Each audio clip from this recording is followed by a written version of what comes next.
Hi, I want to show you these USB-C charging cables I just got. These are your lightning port charging cables.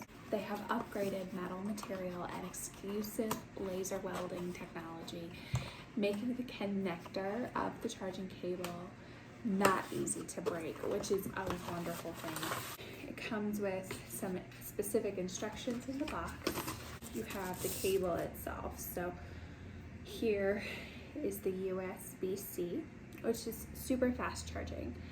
And on the other side is your lightning port. And the awesome thing is, if you need this to be a USB-C to USB-C, you can, because the lightning connector just connects on top. You also receive two of them, which is wonderful. This cable can charge your iPhone 13 from 0 to 50% in just 30 minutes, making it very fast and very efficient.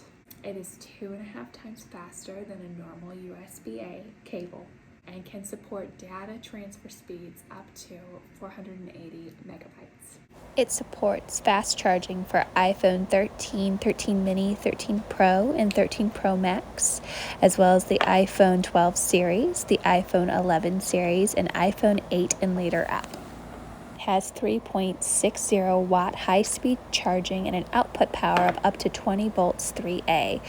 When paired with a 25-volt wall charger, it will charge a Samsung S20 to 55% in 30 minutes, and paired with a 61-watt wall charger, it will charge a MacBook Pro to 100% in 90 minutes. This charger is going to meet all of your needs because it is so fast and efficient and works with so many products.